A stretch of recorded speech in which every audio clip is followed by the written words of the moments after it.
Welcome to another edition of Crime Time with DutyRon. I'm a retired New York City police detective with 20 plus years of law enforcement. And ladies and gentlemen, if you like all things true crime related from a police perspective, please hit the subscribe button, hit that notification bell so you will get all things DutyRon when I go live or upload another video. And I want to say a special thank you to my Patreon supporters, the channel members, and all of the moderators and folks who positively interact in all of our live streams. This is a wonderful community because of you guys. And let me know down below in the comment section what you thought of the new intro. We're working on a couple of different versions, some shorter, some less long, a little shorter. Let me know what you think down below in the comments. Tonight, we're going to be talking about Christopher Ramirez, a 3-year-old little baby who went missing on Wednesday. He went missing out of Plantersville, Texas, a small town right outside of Houston, down south in Texas, on Wednesday at about 1:30 in the afternoon. Little Christopher Ramirez was just chasing after the family dog while his mom was unloading packages from the car. And it set off a firestorm of law enforcement. 9 minutes to response to the home of the Ramirez home. The first law enforcement officers were on a scene in 9 minutes, and it set off a almost 4-day search. And our great friends, the very folks that I am a liaison with in the law enforcement capacity, Texas EquuSearch, that is the original chapter down in Texas with Tim Miller. They were on the case and were searching. Gene Robinson was up with the whirlybirds with his little mini baby whirlybird helicopter drone, and he was out there doing searches. We're going to have him join us in a few minutes. I want you to just listen to a small clip from the sheriff. The sheriff down there is a 55-year veteran of law enforcement. They had their hands full. This is a happy story because little baby Ramirez was found alive today at about 11:45 in the morning. So this is a happy story. This is a feel-good story. But our friends at EquuSearch, who are out there searching for the missing, always are responding, always there at the moment's notice. And I'm going to just play a quick clip for you guys so you can see what was going on down in Texas today. 53 years of combined law enforcement, I've never seen one this detailed, number one. Number two, hardly any facts to go on. And, you know, we were running on prayers, four-wheel drive and overdrive, to be honest with you, because we had nothing else. We had nothing else. I think all y'all know that. And so we were just hoping and praying. We had no indication of foul play. I said that from the beginning, but we were looking at that. So we're looking at prayers in case he was alive. And I was thinking about this story. I told you the other day that I saw a story, I think it was last month. I didn't get to read it, but in Australia, a 3-year-old was found after 3 days. I said, how ironic. Hope and pray ours is going to be the same way. It did. Thank goodness. You said Christopher was with his mother. Is his stepfather there as well? No, Christopher's with his mother in the ambulance. Sergeant Smith, that was with them the whole time, is with them. She's going to stay with them the duration till they come home. Can you describe the area Christopher was found in? It was, what I understand, a wooded area from the extension of this area along maybe a pipeline area. I don't know for sure. Speculate. Can you tell us any more about the tip that you got? A citizen called in, hearing something. What time? Ma'am? Around what time? About the time I left here a while ago, 11:15-ish, something like that. About 11:15. Can you tell us about that phone call that they made with the dispatcher? What they thought? I haven't heard that yet. All we did was go here to there. Put eyes on the little boy, and that was. Was the person that called there with him? Yes, ma'am. What I understand. When I got there, the little boy was in the hands of the deputies and a couple of paramedics and the mother. And you said this location is 5.2 miles from here? Approximately, yeah. We found it near the 7700 block of FM 1486. Had y'all previously checked that area, or we're going to be getting close to That was a pretty good ways from here. We were expanding, as I said, anytime we're going over here, what we've done, we're expanding outward. So So it's probably that area we were still going to continue. And thank goodness he was just lost and alive, and he's in good shape. Sheriff, how do you feel? I'm good. How do you feel? Very good, I bet. I think all y'all feel good. And I can't tell you how much I appreciate all y'all helping out. Sure. Any other questions? Or Just that address one time. 77. it's about the 7700 block of FM 1486, 249. We took a left, we went north in that area right there. Thank you, sir. And he's in good shape. I just wanted to reiterate, he was smiling and drinking water in good shape. He's with his mother. He was not dehydrated. He was drinking a lot of water, but he was good. He's alive, laughing, cutting up, crying. His mom's crying. He's in good shape. Thank y'all again very much. Here comes Tim Miller to make a comment. EquuSearch founder. He's going to come on camera here now. Tim Miller. Miller, he's representative of so many people that have been helping us. So he'd like to say one or two. You know, when I got here, we was a little bit optimistic, but things didn't seem right. And every time I did an interview and we cleared areas, I said, I know where he's not. But now we can say, we know where he is. In my 21 years with EquuSearch, this is only a second time when we had a child like this. Today, this morning, Sheriff, honestly, I gave up. I said, you know, it's impossible. But, man, God works amazing. I got goosebumps. He works amazing. So to see him and hear them loud cries, Sheriff, it was just unbelievable. But again, we said we know where he's not. Now we know where he is.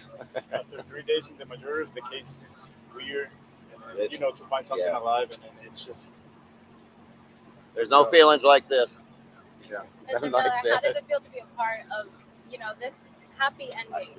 You know, just a small part. Everybody worked so hard on this thing, and the emotions last night and this morning, is it even worth it now? And sure was. Thank you, Mr. Miller. Y'all have a good day. Y'all rest up too. Y'all need to rest up too. So you heard the sheriff say you all need to rest up too. So that goes to show you how much the community and the sheriff and what a feel-good story out of Texas. Texas EquuSearch, Midwest Texas EquuSearch, the folks, the guys and girls that are involved in searching for the missing. Lost is not alone. I've got the wristbands up on the website. I encourage everybody to go on over there and grab your wristband and support this great organization. Without further ado, I want to introduce two really special guests. Number one is the founder of the chapter, the Midwest EquuSearch. I'm wearing his shirt and hat. He is always on the phone, doing God's work, searching for the missing. I'm happy to introduce Dave Rader. Thanks, Dave, for joining. I appreciate your mic is muted. You got your mic muted, just so you know. Thank you for taking the time out on this Saturday night to join us here on this happy, successful mission that everybody was on down in Texas. Absolutely. I mean, this is a great day. I mean, thanks for having me on again, Ron. What a great day this has been. You don't have too many happy stories like this too often. So it's what a feeling it is when it does happen. That's for sure. Yeah, and as we know, a civilian saw something, heard something, said something. So partnered with law enforcement, we as volunteers and the civilians in the community. I'm going to play a video later on here of a man who doesn't want to show his face for obvious reasons, but he talks on camera about hearing an animal in the woods in his backyard. And then he comes to hear it again, and it sounds like a little child. But he couldn't understand what the child was saying because he's Spanish and he was speaking in Spanish. This is just an unbelievable story that you don't really hear too often. Joining us, who was with Tim Miller down in Texas, Gene Robinson, SAR Drones. Thank you, Gene, for being here, and congratulations on a successful mission. I know that we all know that a civilian called this one in, but you guys were boots on the ground. Thank you for joining us and taking out time from your Saturday evening. Absolutely, Ron. Yeah, we had a big W in our column this go round. And man, I tell you what, I got that call just after 11 o'clock this morning from the detective I was working with down there, and it made my day. I mean, Ron, the fourth child I've been working on, for the last month or so, last 2 months. And the other three haven't been good. And I tell you, it was starting to weigh on me a little bit. And for this one to come through the way it was, I mean, we were really, really starting to get concerned that, as Tim stated, the longer that the time goes, the less likelihood that the outcome is going to be positive on this. And man, for this one to come through the way it was, wow, great. Yeah, and we heard not only the sheriff, he's a 55-year law enforcement veteran. He said that we got to give thanks and praise to God, because a lot of this came down to prayers, because what I'm going to show next is a Google Earth image of the area in Plantersville, Texas. It's not there's not homes on top of each other. It's sort of like what we saw down in the Summer Wells case, with the homes are very separated, and there's a lot of brush and a lot of thick. What kind of challenges did you guys have with the drone, and how much time were you guys up? Can you tell the audience a little bit about what your participation was in the search for Christopher Ramirez? Sure. And I've got to tell you, it was especially gratifying for me because one of the drone pilots that was working was actually one of my students. And I got to tell you, it's very gratifying to see that, the people that you teach go out and they're using the tools that you gave them. So he contacted me, and I drove out. I drove 3 hours. I was supposed to be in class teaching another student to fly. And when I got the call, so we took off down there, and I met up with him, and they had started flying while I was en route. And I actually spent my time on the phone with him, setting up the locate software so that he would be prepared and ready to go. And by the time I got there, he had already scanned those. Of course, I got with Tim Miller right away. They had their mobile command unit down there. I was in my POV. In the car, I had Gunny, my dog, with me, and we just said, "Okay, we'll go," and we took off. So I set up shop in the Texas EquuSearch mobile command unit. I had my computer with me with locate on there, and we started setting up our plan to fly. And luckily, there were many agencies out there that brought their drones. Texas Department of Emergency Management was there. The Burleson County SO was there that Tim Davis was with, and several. Good evening. I'm Xavier Walton. Sorry about that. Yeah. So, no. I was just setting up the next clip, but I didn't realize the audio was on. Yeah. So you had quite a crowd there. There was quite a collaboration of. It looked like it was state, federal, and local law enforcement. Yes, yeah, and one thing I would like to say, I know that we've heard some criticism with the Gabby's case, and that well, it's the lost white girl kind of thing, and everybody's throwing their resources at it because she's a lost white girl. But I got to tell you, Ron, there were so many different agencies there, so many different people there, both NGOs and law enforcement, fire, first responders. The Texas Department of Emergency Management was there. I saw half a dozen different fire department shirts go out. I probably, in that one day that I was there, I was there Thursday, I could say that there was easily $1 million worth of assets and personnel out there looking for that child who could not even speak English. So, it was an incredible sort of, agency effort to get this child returned back home. So I don't want to hear any of this other garbage about, oh, they're showing favoritism because of this, that, and the other thing. We get called, we respond. And this was a prime example of that. I agree, and I concur 1,000%, because I know from doing this job is when we would get a missing persons call in a New York City Police Department, there was no checklist of saying, well, is this a white person? Is this a black person? Is this Hispanic? Is this Asian? We protect and serve all people of this great land. Yeah. And this is a prime example of the resources, not only from the state, but the local, federal, and even Homeland Security was involved on this one, because his father lives in Mexico. And they wanted to make sure that they ruled out everybody from the family in case it's an abduction or a child a kidnapping. So the amount of resources that this sheriff of 55 years, and some people might look at him and hear him talk and say, well, he seems like kind of old school, but those are some of the best ones, that really will go out and say, hey, look, we got to get her done, So I didn't flinch one bit at listening to this man talk. I want to just play quickly a clip for everybody to hear. This is the actual home resident who heard something and said something. And he was listening to his local media. It was going on all over the state of Texas. I don't think anybody in the United States didn't hear about this. I've been following it since Thursday morning. I didn't make phone calls and reach out to Dave or Tim Miller because I knew you guys were working. You guys were busy.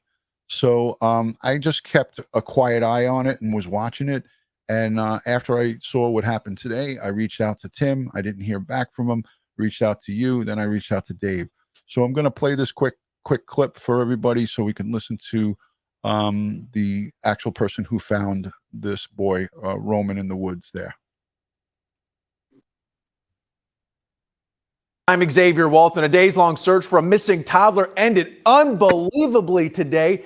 3-year-old Christopher Ramirez found alive miles from his home in Grimes County. It follows an exhaustive search that lasted nearly 3 full days. All right, so you can take a look at this location. I'll let the rest of it play. It's very rural. It's country-like. There's lots of matured trees and bush. It's not by any means the fall. I don't think they even experience a fall season down deep south in Houston. Their fall is probably 70 degrees. So you're right. I could be wrong, but I hear Gene in the background saying I'm right. So let's let this play. Days. Jason Miles has more on how it played out near Plantersville. This is the rural neighborhood where Christopher Ramirez disappeared on Wednesday, last seen following his dog into those woods. Today's developments, proof that you should never give up hope. Reunited after days apart, these photos show Christopher Ramirez back in his mother's arms, finally safe and sound. Look at that boy. He was drinking a lot of water, but he was good. He's alive, laughing, cutting up, crying. His mom's crying. He's in good shape. We're told Christopher was found a number of miles from home after searchers who've been working nonstop since Wednesday got a call from a property owner who did not want to be identified. Picked him up. He wasn't shaking. He wasn't nervous. He was calm. He says he just joined the search this morning and first heard in woods near his home what he thought was an animal in distress. So then I hear what sounds like a human child in distress. But I couldn't understand the words. As it turns out, he only speaks Spanish. Tim Miller with Texas EquuSearch says news of Christopher's recovery gave him goosebumps and that he was close to giving up hope. I mean, it's the second time in 21 years we had a little baby that just, in my heart, just thought it was the end. And I was wrong, man. I like being wrong.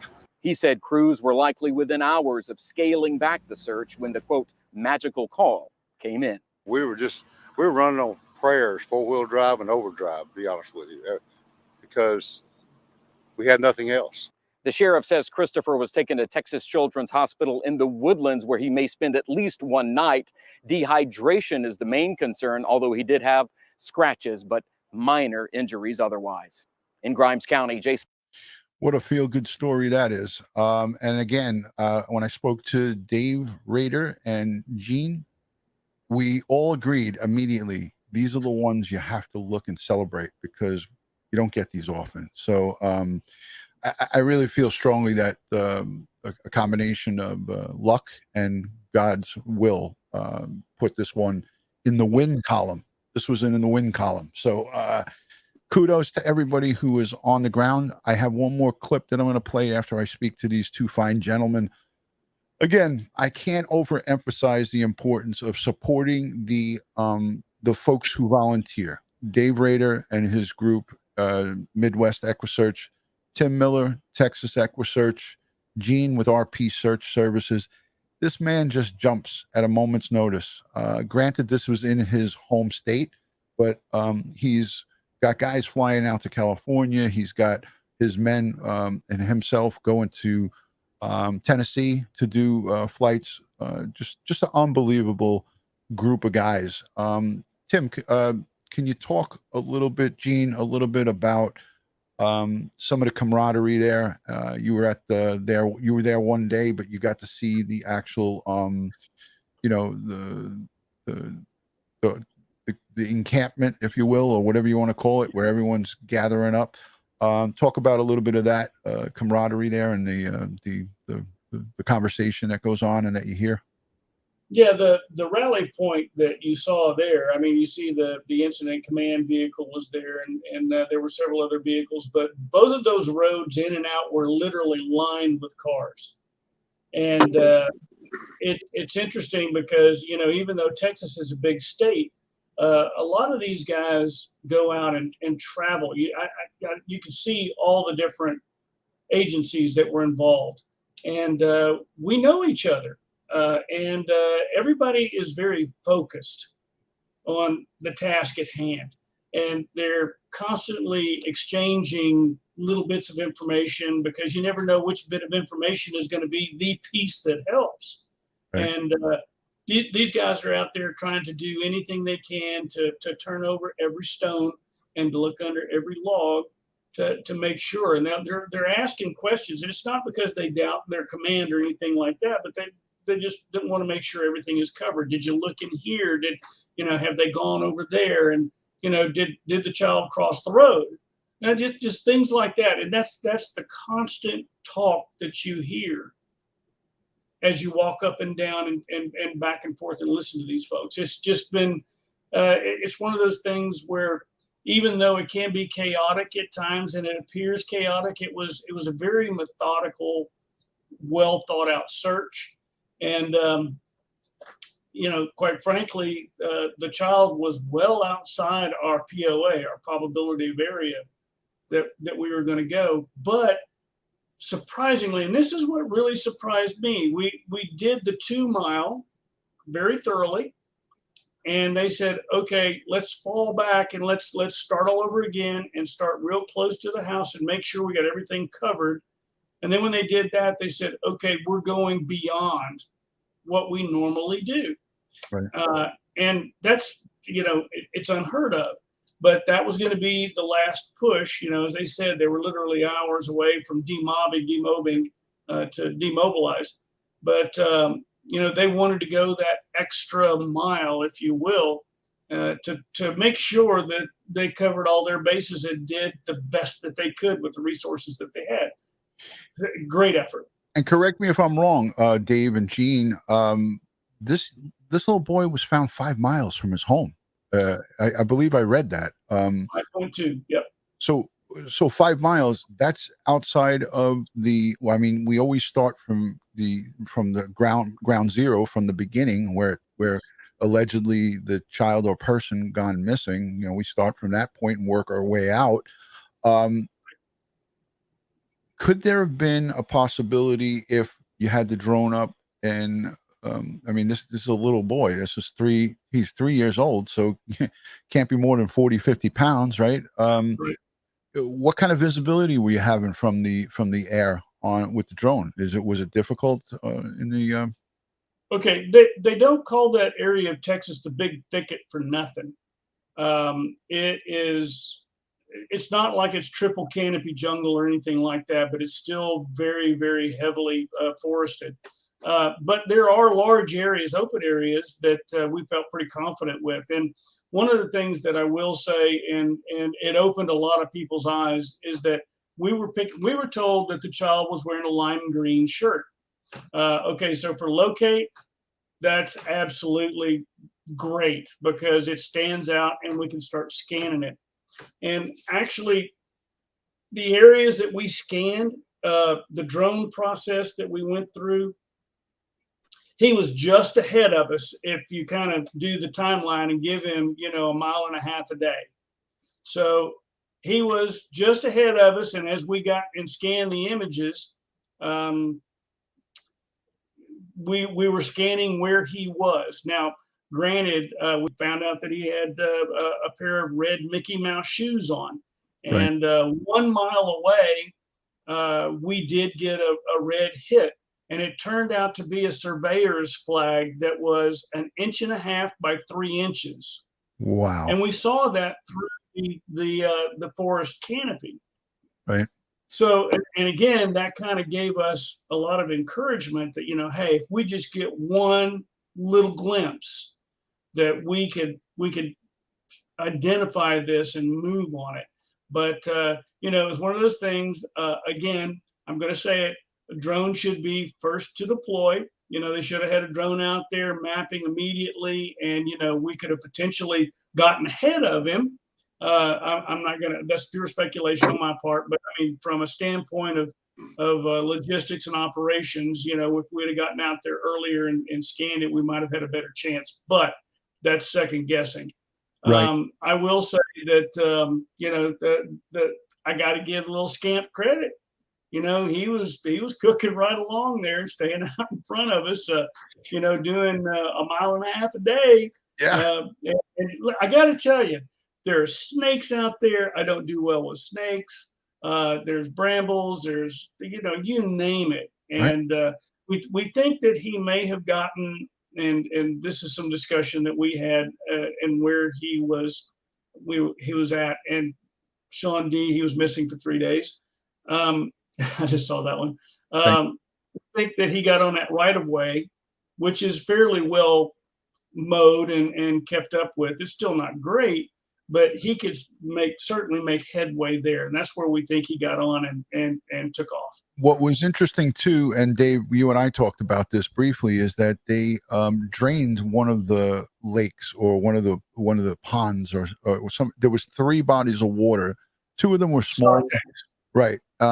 I didn't know exactly how, but I watched the divers, and it was like green, mucky water. When the divers were going in off of the ramp, it was like the area they were in was the only area that looked somewhat brownish, but it was a thick green, like I don't know what that is, algae, whatever. Algae, yeah, they're typically algae in the stock tanks, and we watched the pumps go by. They actually drained a couple of stock tanks to make sure, absolutely sure. That's you know, again, that's not an easy thing to do. That's not an easy thing to do. I can't stress the effort that went into this. You know, people don't recognize the little things like pumping out a stock tank that goes on. Yeah. And all the while, a helicopter or 2 or 3 is overhead. Right. Yeah. Yeah. So much resources, like you said, Gene, and Dave, you obviously can jump in on this anytime. When it comes to this, as our good friend Dave Rader says, we throw the kitchen sink at this thing, right? So it seems like Tim Miller, you know, Dave learned from the best, right? He went out there and threw his kitchen sink at this thing because he was standing arm to arm with that sheriff.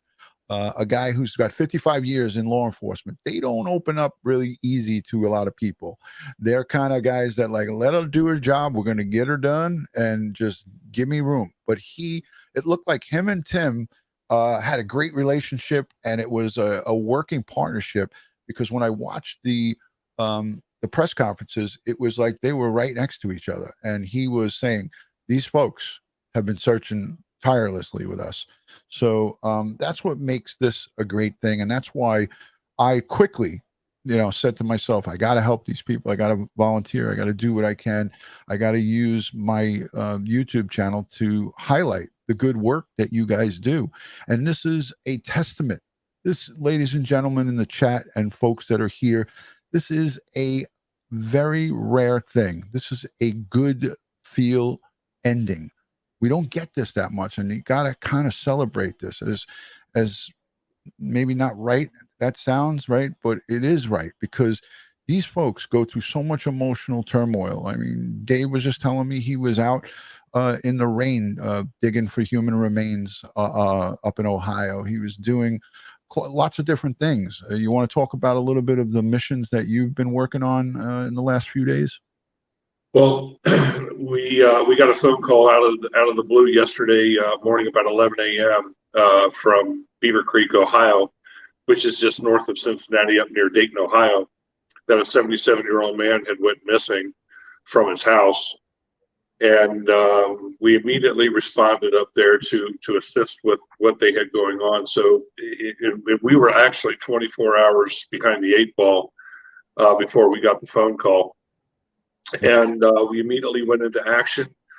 There was actually 4 different search teams up there, including us, along with fire and police, that were out looking for the 77-year-old gentleman that went missing on Thursday at about 1:45 in the afternoon. And we had already had actually 2 searches set up for bone recovery, one being in Dayton with Montgomery County PD, and then we also had one down here in Ross Township that we were going to do. That one unfortunately fell through, so we could actually spare the resources up for this 77-year-old gentleman. So we worked until about 7:30 last night on that.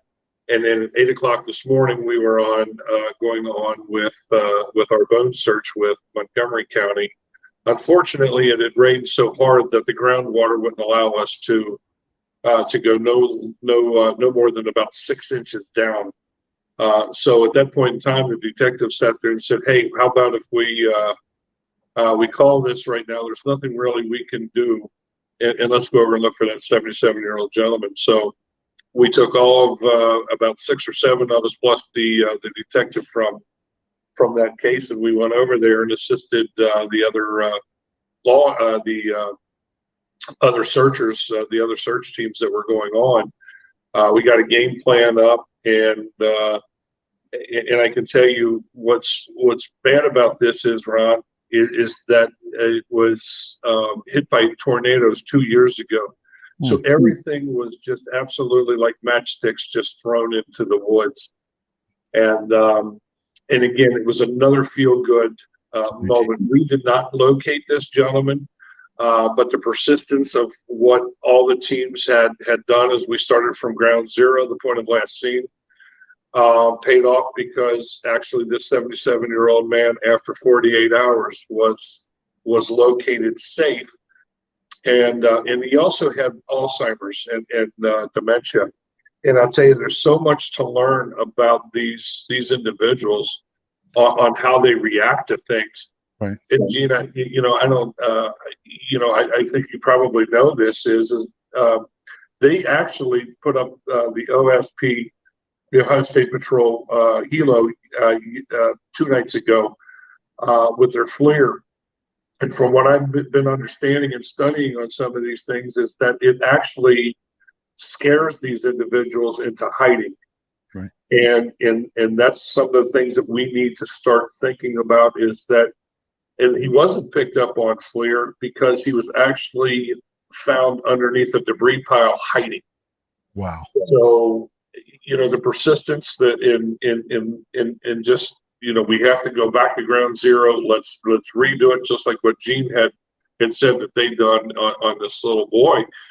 Is thank God that we did this. And at about 5 o'clock this evening, he was located alive, severely dehydrated, of course. But the main thing is, and it's a euphoric feeling when you know that you can bring somebody home and they have a second chance at this. There's no other feeling like this in the world. It's indescribable. I mean, I personally have gone on searches as a police officer, as a detective, and when you find the person, whether it's children, obviously always it really hits you right here. But anytime we found or recovered someone, or returned them home safe and sound, it was a great feeling. And of course we had the other side of the coin. It's a difficult thing. Somebody asked in the chat, were there dogs working? I saw dogs myself. Gene, can you confirm that? Dogs? Tons of dogs out there. Yeah. There were a lot of tracking dogs and scent dogs out there for sure. And there was even a report that the dogs had picked up his trail, but lost it, very, very shortly afterwards. So yeah, they worked on everything. You name it. I mean, come on. It was kitchen sink. Right. Exactly. I want to give a prime example of what I was just talking about. Okay. I'm going to show you guys in the chat, and thank you for all the super chats that are coming in. I'm not intentionally ignoring them, and I thank you so much for those super chats. I'm just trying to stay on this topic. Christopher Ramirez, 3-year-old boy, went missing on Wednesday at around 1:30 p.m. from Plantersville, Texas. That's just a little bit north of Houston, right? Or quite a bit north of Houston, but it's Plantersville is in a big county. I don't remember the name of the county. Excuse me for Grimes County. Grimes, thank you. So Grimes County, huge, narrow, but very tall, very high, it's got a lot of acreage. So I want to just show you law enforcement. It was a constable in that area where he went missing from, his home area in Plantersville. It was probably a multitude of different agencies that patrol that area. Maybe the local sheriff, the constable, parks department, parks guys. But this was a constable and a search and rescue paid group, paid search and rescue, probably the volunteer fire department or something of that nature. But I want to show the audience how human these guys are. They were both actually crying on video, not sobbing, crying, but tears of joy. And that's how invested in how our hearts go into this stuff. And I want to show you guys quickly this. It's a very small clip, and I'm going to go full screen with it so you guys can see it.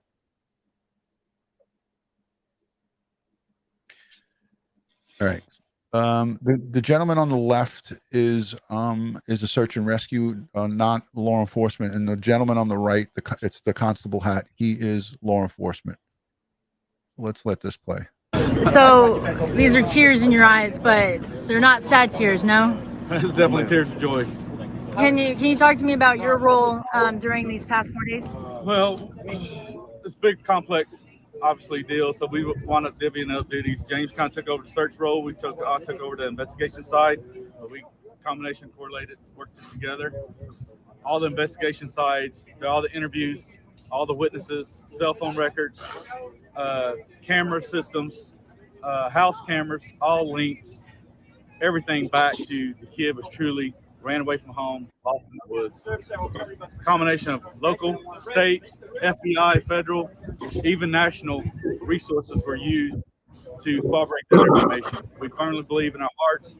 James and I had many, many discussions.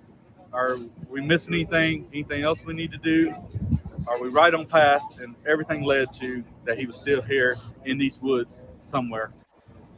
Persistence with the search side, persistence of keeping volunteers coming, persistence of people being actively searching, and the media posting it out, I believe firmly led to the recovery of this kid today. Can you tell me about what you're feeling right now? Overall release, ma'am. When we first received this call Wednesday afternoon, I was here all day Wednesday, was here throughout the night Wednesday night. I stayed all day Thursday till 10 o'clock that night. So I just couldn't go anymore. And, I think the most important thing that to keep in mind for everybody here is the fact that these officers and these search volunteers and all the resources that we had come in, none of these individuals gave up hope at any point in time. And I think we have to praise our Lord because my faith kept me committed, and I know that there were several others in the conversations that we had faith that we were going to find this child. There were so many people that wanted to give up on the search, not necessarily involved here, but the social media, and we try to stay away from that kind of stuff and reading comments, and there are people that were telling us we're doing our jobs wrong, and we believed in our hearts that we were going to find this child, and we accomplished that. Perfect. Thank you. If you don't believe in a miracle or believe in God, this is a prime example that miracles do exist, and you better have faith and believe in God. Amen. He just said, if you don't believe in miracles or have faith in God, this is a prime example that miracles do exist, and you should pray for God. I got to put that back because that was unbelievable. Do exist, and you better have faith and believe in God. If you don't believe in a miracle or believe in God, this is a prime example that miracles do exist, and you better have faith and believe in God. Amen. Thank you both. Amen, gentlemen. Amen. Wow. Amazing. I got to just say, just That means I'm forced for to get me, something like this is just like you said, we both said it, it's just few and far between. So when you have an incident where you have a little boy who goes in the middle of the wilderness, like you said, Gene, snakes we don't do well with, wild animals.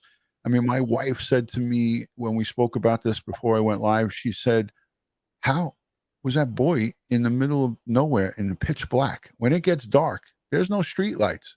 There's no, hey, let's turn the light on. The kid was not seeing in front of his face. Tree cover really tough. So you're not even getting moonlight if it was a clear evening. So it's just a miracle all around that he is just a couple of scratches.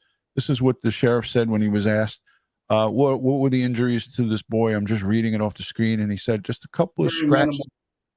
Yeah, very minimal. He was asked, are you going to go visit this boy? And he said, of course, I'm going to either go visit him at his home or I'm going to see him in the hospital if he stays there. So, just a feel-good story coming out of Texas. I felt that it was important for me to keep this kind of on the down low while it was going on. The media was covering it really good. It was on. It was all over the place. And I just wanted to, again, come live with it. And I felt that sometime this weekend, either today or tomorrow, irregardless of whether he was found, I had planned to do some coverage on it. I was looking into it. But when I got word midday today here in New York that he was found, I think I heard about it around 3 o'clock my time. It was around 11:45 a.m. when this boy that gentleman heard him in the woods, picked him up, and it's just unbelievable. Dave, any kind of just people are asking, like, how do you organize something like this? What do you do as the director of Midwest EquuSearch when you get a thing like this? I mean, what kind of work goes into this? What kind of planning? People want to know, and I hate to put this on the spot for you, but just give my audience an idea of what kind of, just an overview of what kind of planning goes into this thing. It's amazing and people just don't understand the planning that goes on behind the scenes on this kind of things. People just think, well, we'll just grab some sticks and we'll just go walking in the woods. It's not like that. I keep a Rolodex of every state that I've been in and all the resources that I have at my fingertips, because you never know where you're going to be and that you have to call on those individuals. So there's a lot of prep that goes into it by, reconning the area. Then you got to figure out, what can you use? Can you use ATVs? Can you use horses? Gene has said it time and time again. Drones are to be the first and foremost that gets up in the air before anything else, and they can see a whole different ball game from up in the air than what we can on the ground. It gives you a whole new perspective, just like it is looking on Google Earth. Everybody, you can sit there and look on Google Earth and it thinks, oh, it's flat. You got access points here and there. And I'm telling you, we got out there today, for instance, and we were met with fence after fence after fence. And I'm going like, you know, how do we put all of these resources in this area when there's no access points? So there's a lot of moving parts in making sure that everybody, you know, again, I've always sat there and said, if you don't have a well-oiled command center, and if you don't have good recon to sit there and put individuals out there, this is going to go to hell in a handbasket real damn quick.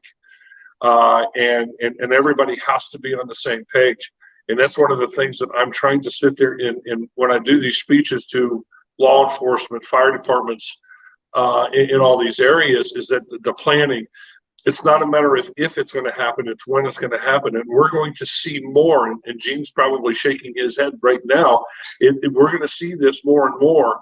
And with fire departments and police departments and search teams, we better have some sort of protocols that when we do get this phone call, that we're all as one, we're working as one cohesive unit, so it all flows. And I think that when that happens, you'll have results such as what you've had today, not only in Ohio, but also in Texas. Yeah, amen to that. And cooperation from law enforcement is paramount, because you guys can't really be on board with this stuff unless they give the blessing. And here, clearly, the sheriff gave the blessing to Tim Miller and EquuSearch, Texas EquuSearch. Gene, you got the call from Tim, or did you call into Tim when you saw this? How did that work out? Actually, when I get those sorts of calls, I watch them to see, because I'm kind of, you know, always on standby. But it was actually Burleson County SO that called me, because they were using their drones, and I always, when I was instructing, I always said, if you ever have a situation, call me, and they did, and he asked me to come out, and if law enforcement asked me, then I generally, you know, drop what I'm doing, which I did, and went out there. I think one of the things that I would like to stress in this, and I hope that everyone gets this, I hope that they see the commitment that each one of these first responders, it doesn't make any difference whether they're law enforcement, fire, you know, NGOs like myself and Texas EquuSearch, the commitment that these people put into it. And we don't get to see those tears of joy often enough, but when you are so focused into the search like you are, and you want to make sure that every stone goes unturned, when you finally do get that call over the radio, you know, child is found, stand down searchers, it's just like all the pressure comes off, and you're like, oh my God, oh, this is so great, and it's such a relief, and you just want to sit down, you know, because it's just you're on adrenaline, and when you get that final confirmation that your mission is accomplished, even though you weren't the one that actually did it, you didn't find the child, you're a part of this whole effort, right? That brought that child home. Yeah. It's just an amen moment, you know, like, because it's so many of men and women coming together from all different, like you said, from all different walks of life with just one mission. The mission is to find the missing, to bring them home. Yep. I got some media I want to play, because people are coming in and asking, you know, was he found? Yes. Christopher Ramirez, 3 years old, went missing on Wednesday. From his home. His mom was unloading packages from the car. The little boy chased the family dog into the woods, and she said 2 minutes. She took her eyes off of him, and he was gone. The first officer responded on the scene on Wednesday, 9 minutes after the 911 call came in, and the search commenced. This little boy was out in the wilderness Wednesday night, Thursday night, Friday night, into Saturday morning at 11:45 Texas time, around there. About he was found. This is a little bit of media I'm going to play from Tim Miller on day 3. This is the night. This is Friday night, actually, I believe. And you could correct me if I'm wrong, because, you know, I sometimes get it wrong. But I think this is Tim Miller from Friday night. Let's listen to what he had to say. And he seems like he's exhausted. He's with the sheriff side to side.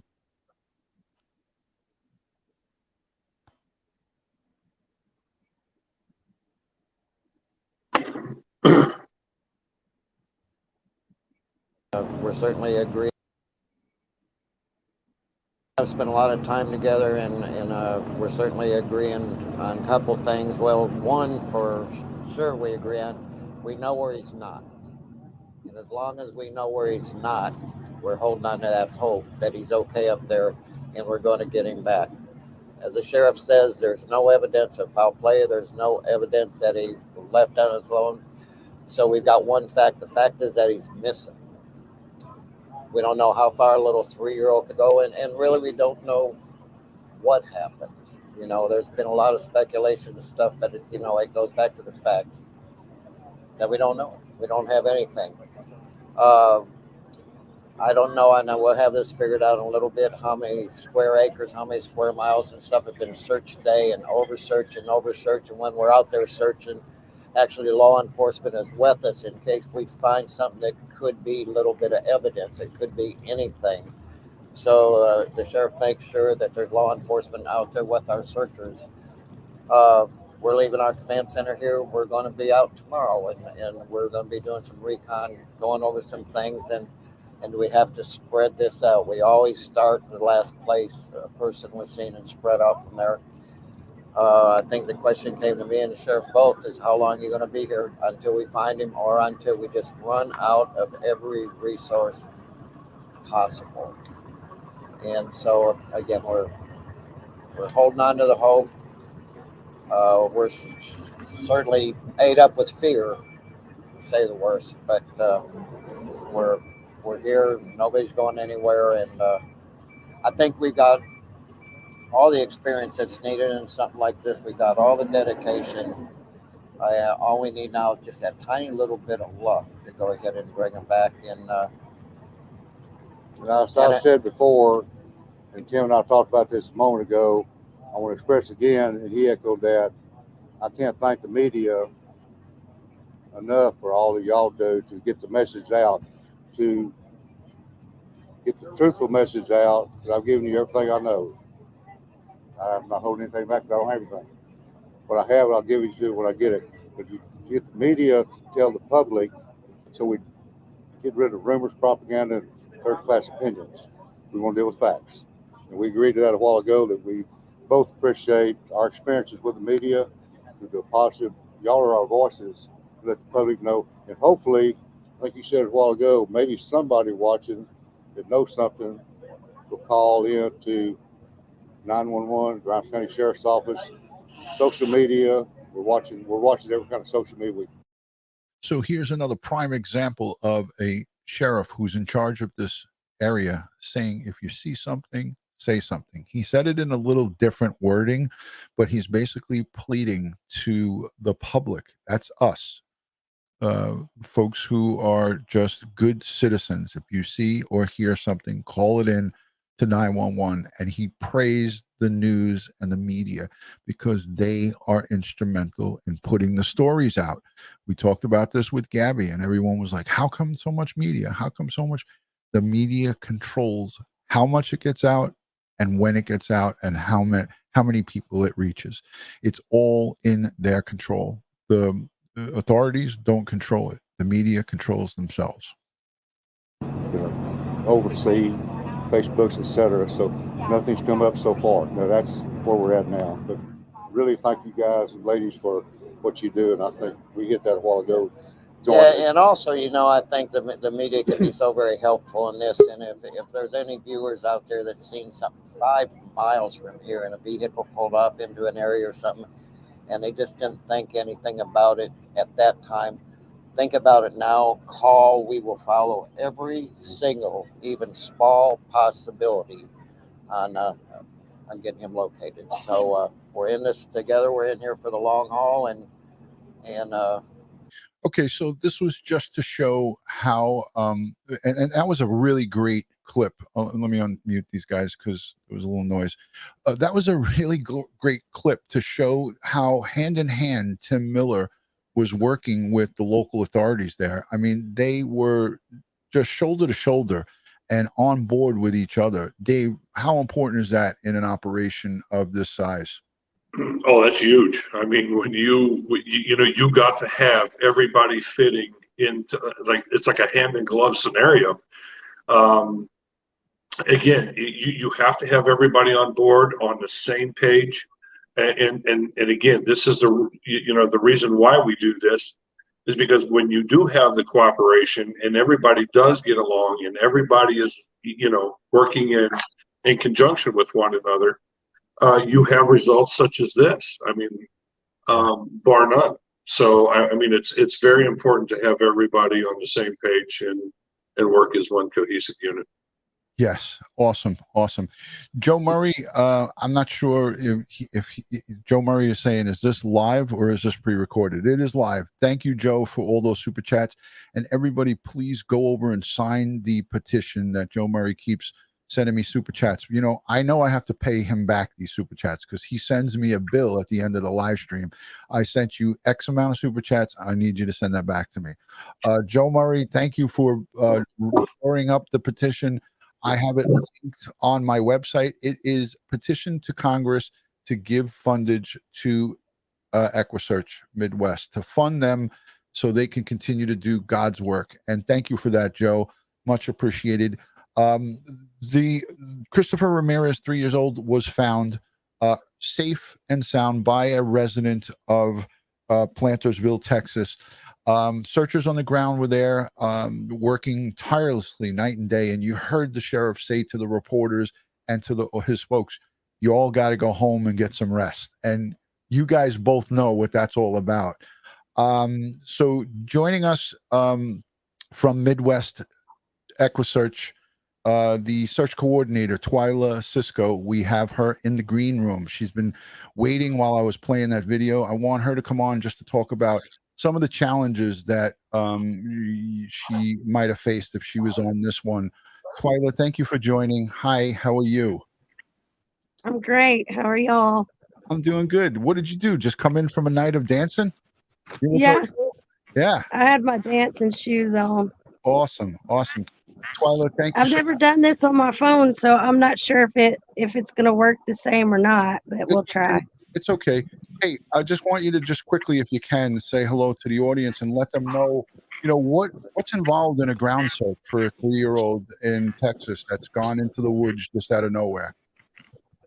A lot. It takes a lot of work. The drones come in handy if they can be the first ones out there, and then we bring in the canines and then the foot searchers. With all those threes and law enforcement, there's a lot of stuff that can be done really quick. But I think the drone has the capabilities of finding that. Could have found that 3-year-old pretty fast. I'm so glad that he was found and he was safe, because I've been following it. He was out there for 4 days, and I believe it's a miracle, that he's out there and he's doing okay. I love that Gene is petting his dog. Let's get the dog up on the camera. Let's get what's the pup's name, Gene? That's Gunny, and Gunny goes with me just about everywhere. He was actually with me on the search. And is he an official or is that just your pet? Well, no, he's a little bit more than just a pet. He's been trained to be a service animal, so he gets to go with me. He fit in very well out there on Thursday, but awesome. Yeah, he keeps me sane. I love it. She's a pretty pup. I love the German Shepherd. No. Yes, he is. Yeah, he's awesome. Hey, Twila, I want to go back to you because I had mentioned just before to Dave, about throwing the kitchen sink at this. But you, as the search coordinator for Midwest EquuSearch, what do you do what's your checklist before you go out on a search like this? Are you looking at terrain? Are you looking at some of the wildlife and some of the safety issues? Just talk briefly about that with the audience. Reconning, I've learned, is very, very, very important. In the beginning, I really didn't understand it, but now, we try to go in a day or so ahead of time to try to look at the area. We look at maps. We're constantly looking at maps. There's been some nights that we've stayed up till 1 o'clock in the morning looking at maps. And the wildlife, that plays a factor. Like the bear that I seen on Summers, I never imagined that I would actually see one of those in real life on a search. And While you you know, were searching for summer, you saw a bear. yes. Yeah, me and another teammate was out doing reconning, and we were out looking at different areas. And yes, we seen the bear most definitely, and it was in a field, and we sat there for a few minutes trying to, figure out how we could get videos and pictures. And that bear literally came across the field and ran right across in front of us and went straight up a hill. The hill was straight up, just like that, just straight up. And it blew our minds because we kept looking at the hill like, how in the world did that bear get up that hill like that? It was unbelievable. And then, like in Alabama, the heat out there is very, very, very bad. Like I can't even explain the heat down there in Alabama, and the terrain is so rough. I can recall a search that we went on to where we literally was holding, tree branches to climb up this hill to go up to where supposedly somebody was last at. But there's a lot that goes into it. It takes a lot of time. It takes a lot of time. You got to have time to be able to run a smooth search. But we got great people on our team, so everybody coming together makes things work. Miracles. These are part of the obstacles that you're faced with. When you're looking at extreme heat, and I'd almost guarantee, Gene, humidity down in the southern part of Texas and heat. What were you guys looking at temperatures wise with the search for? Actually, we were pretty lucky. The temperature was, for us, it had moderated kind of. We were in the 90s, low 90s. Right. But when you get into the thicket where the humidity is held, no breeze gets in there. There's just no breeze at all. And that's what makes it so difficult. I saw in the last clip, I know that, I see Tim all the time, and that crusty old coot looks the same to me no matter what. So I look past him and I look at what the other people in the background are. And I saw the city of Bryan. I saw Texar was out there as another NGO that's out of Austin. Right. The Magnolia PD, the fire department, and they're all wearing long sleeves. Okay. And I can tell you that's for protection because, we've got brambles and all sorts of vines and things like that with thorns on them. But let me tell you what, heat exhaustion is real. And they really stress, making sure everybody is hydrated, make sure everybody gets, the rest that they need, and duty cycles. And that's, as a search coordinator, you have to make sure that your people aren't overstressing themselves. That's right. That's exactly right.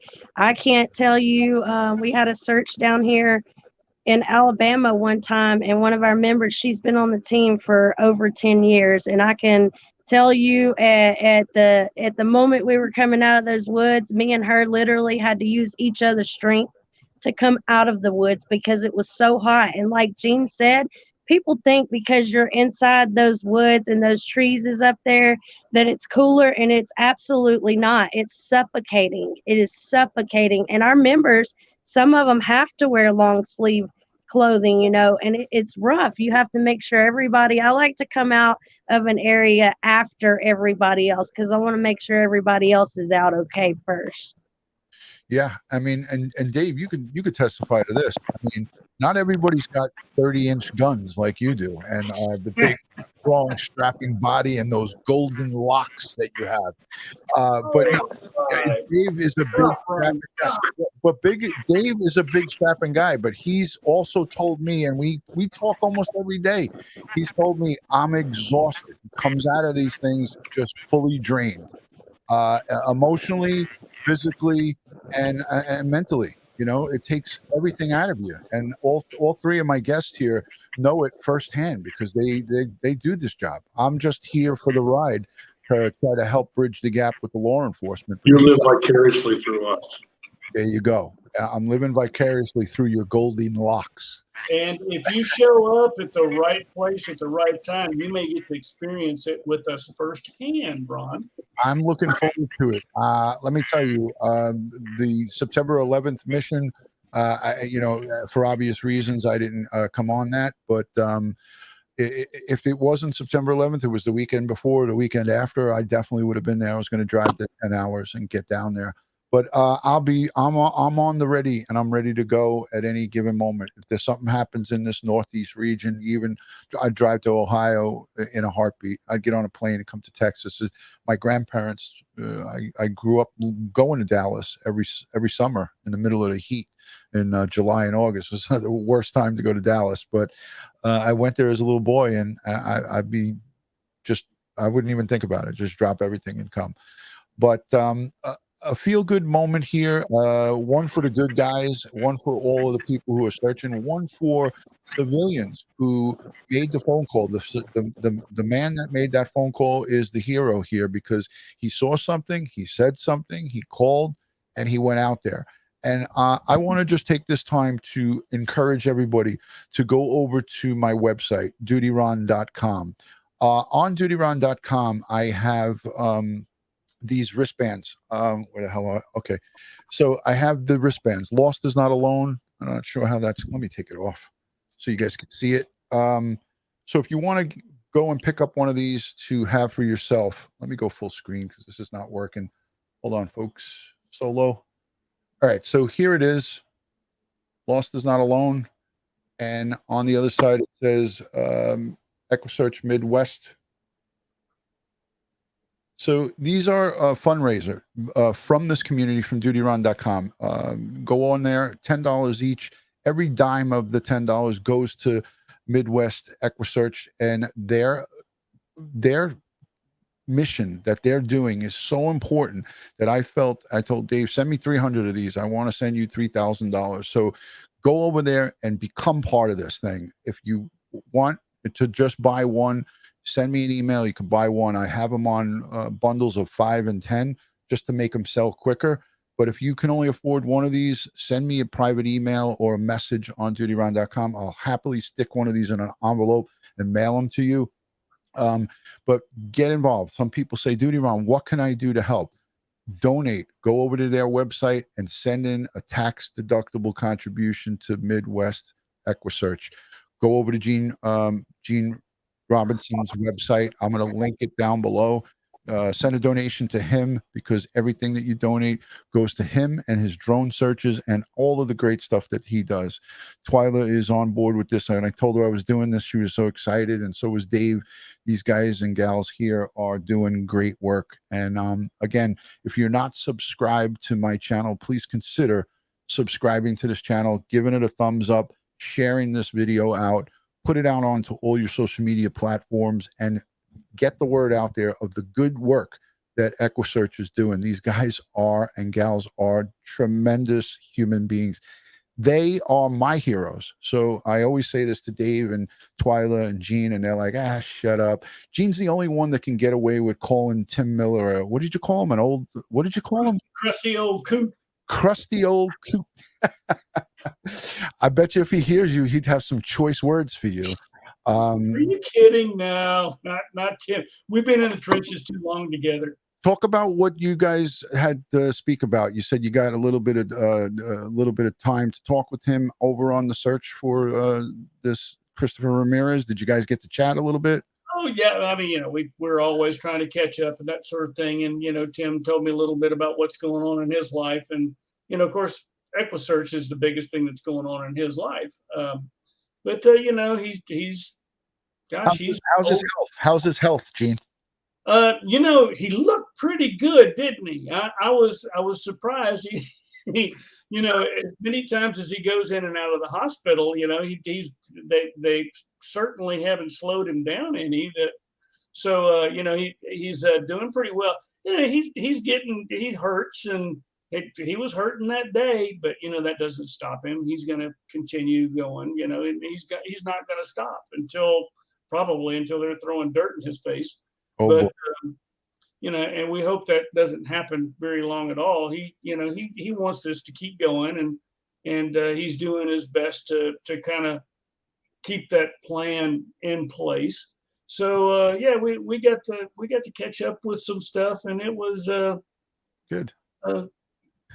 I can't wait to have him come on, because I did send him a message tonight. He didn't answer me, so I'm not going to get insulted by that, because sometimes. Oh no, you shouldn't, because Tim is out there. He's got like 2 phones to his ears. I know. You know, his reach is so far. I mean, we were running low on fuel, so he gets Moffett Fuel to come out, brings a tanker truck out, comes and fills up all the vehicles. Right. Yeah, I don't take it personally. Sometimes I call Dave. Sometimes I call Twila. They don't get back to me either. You're the only one that gets right back to me. So That's not true. That's not true. I'm only kidding. Carolina in Belrose says, DutyRon, Twila, and all. Is there an EquuSearch in Canada? Actually, there is. There is the CSAR is the group. I think in Canada, their government is actually funding search and rescue activities over there, and they're doing some really work with good work with the indigenous people. I want to give a shout out to the guy who did the locate software, Shane Matthews out there with Wings of Mercy. That's another good. He's got his own search organization there, and as a matter of fact, Ron, he and I were working on this one as well. And if I needed any really deep dive expert help in the software, he's there for me. And we work together very closely on the development of this software. And the Wings of Mercy is a network of pilots that do exactly what we did for Bakersfield. We got a pilot to go out and do the searching for us, and they do it exactly as we tell them to do it. We get to scan it. So yeah, Canada, with Wings of Mercy, and it's CSAR. I mean, actually, if you go to look at Wings of Mercy, they'll probably be able to direct you to the Canadian version. Thank you for that, Gene. I appreciate it. So this one's going to be for Twila, or actually, it's directed at Dave. Glitter Queen. What a name! That's adorable. I love it. DutyRon, please ask Dave if he's going to come back to Tennessee to look for summer now that the leaves are falling and everything is starting to open up more. We're never going to give up on summer. So again, as things warrant that we, through the investigation,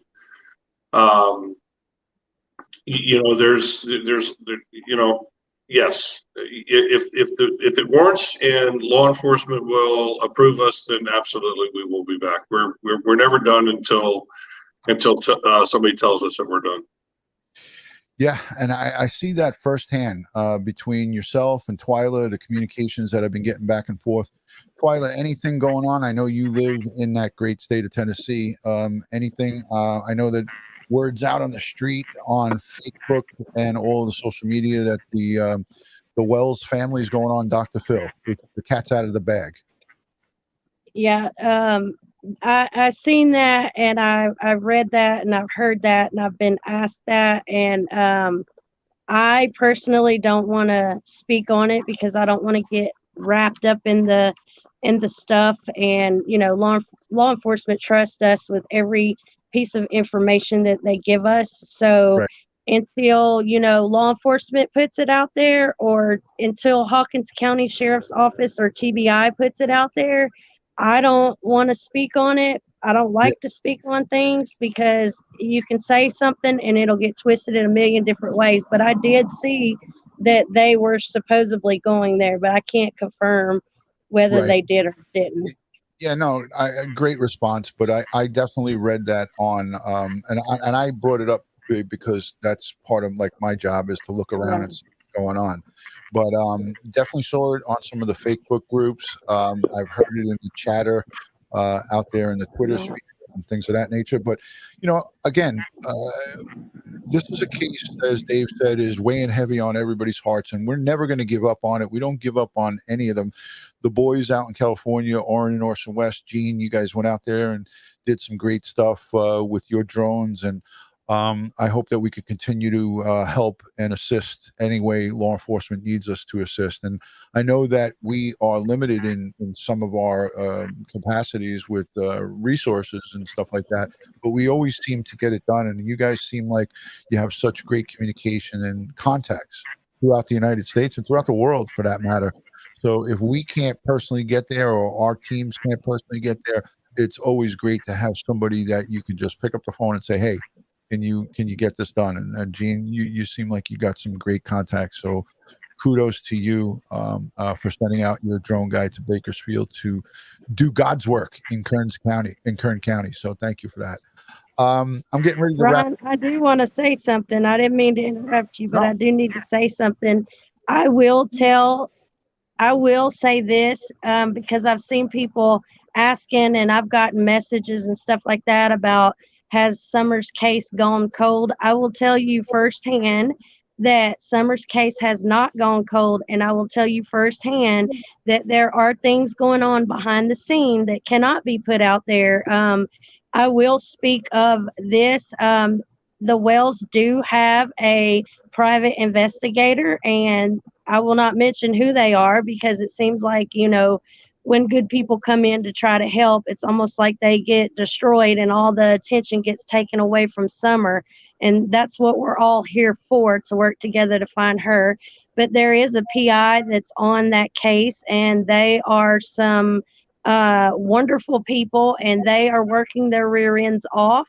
They are local down there. As a matter of fact, I heard from them yesterday, and they were doing work, and Summer's case is not going cold. And I can assure you that these people that are down there in that area, or up there, I should say, is working their tails off all the way up until yesterday. And they could have possibly been out there again today, but these PIs are out there, and they volunteer. They are not charging not even a dime for what they're doing. And I will tell you, they are working their rear ends off. They've done some stuff with us, and they are some really, really good people. I just don't want to put their names out there. And it's great news. That's great for the folks to hear that. Thank you, Twila, for sharing that with us. I'm going to get ready to wrap it up. We're an hour and 17 into this. Dave Rader, the king of all kings, the operations director of EquuSearch Midwest. You're a fan favorite, not only with the DutyRon community, but with folks throughout the world. Everybody loves you, Dave. Let them know what's going on, and final words from Dave Rader on the Christopher Ramirez recovery. Again, what a joyous occasion this is to come on here. A lot of times when we come on here, it's always about gloom and doom and not finding anything and continuing on. But today we can sit there and finally sit there and tell your fans and people watching all over is that there was good news. As a 3-year-old was sitting there, and found today. That's amazing on the accomplishment that everybody, and again, it was a team effort from law enforcement to search teams to Gene to the general public to news. It just came together the way it's supposed to be. And again, same way with up here in Ohio is that, it was a good day that a 77-year-old man got to be brought home to his family and a second chance of life. It's amazing. So that's, we're going to end this on a good note and a positive note. It's a good Saturday all across the world, and it's a time to thank God. Amen to that. It's a great, great day for the Ramirez family, for that little boy, for his mom. I was going to play a clip from his mom earlier, but she speaks Spanish, so she's not speaking in English. But she was so upset and so heartbroken that her son was missing. And when she was rejoined with him today, what a rejoiceful moment, and I was just so happy.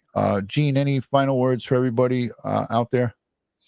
No, I'm pleased that everyone gets to see out there for, with all the news coverage and everything else, the amount of effort that goes into this, and because they really are concerned for your safety. And that's why public safety is what it is. So, all this stuff about, cops being bad and this, that, and the other thing, and defund public safety. This is what it's all about. It was literally, you couldn't put a dollar figure on it, and it was successful. Yeah. what is that life worth? Yeah. Amen to that. Thank you, Gene. And Twila, let's get some final words from Twila. Just we appreciate you more than we could ever tell you, DutyRon, and we are we absolutely love your fans. They have some of the most positive feedback that I've ever seen on any YouTube channel out there. You've got some really good DutyRon family, is what I call, and I'm proud to be a part of that DutyRon family. I've got some I've gained some amazing friends that are now, I feel like, my family through you. And the only thing else I can say is treat others the way you want to be treated, and always do something something very simple to make somebody's day, because you never know what they're going through at home. You just never know. Amen to that. Well said, Twila. Thank you for that. And I'm going to go, because everybody else got to say their piece, I'm going to go full screen with myself. Guys, I just want to remind you to get involved with supporting great organizations like this. Go directly to Midwest EquuSearch's website. I implore you to go there, even if it's to put $1 in their pocket. They're doing great work. Go over to Gene Robinson's group and support RP Search Services. They're just doing God's work, and they're doing a great thing. I have my website, DutyRon.com, where you can buy these wristbands, the Midwest EquuSearch. I wear it every day. I wear it close to my heart. This is some of the garb that was sent to me, some swag sent by Dave Rader and his team, and I wear this stuff proudly wherever I go. When I went to Gabby Petito's funeral, I was wearing this shirt. Of course, I had it ironed and pressed, and I had this hat on. And I was wearing this to represent this organization, this great organization. But as I like to end all of these live streams, God bless the world, God bless the United States of America, and God bless each and every one of us here in the chat, and all victims of crime and their families. And we especially give thanks and praise to the Lord above, God. Thank you for finding Christopher Ramirez and getting him home safely to his family. And we pray for folks like Gabby Petito, the Wells family, the boys Orrin and Orson West, Sincere and Classic out in Bakersfield. I'm going to put us back onto all of us here in the family squares. This is like that old show, right? There's a story of a man named Brady. That's us. Here we are. Good night from New York. Good night from Texas. Good night from Ohio and the great state of Tennessee. Thank you for joining, everybody, and we'll talk to you on the next one. Peace.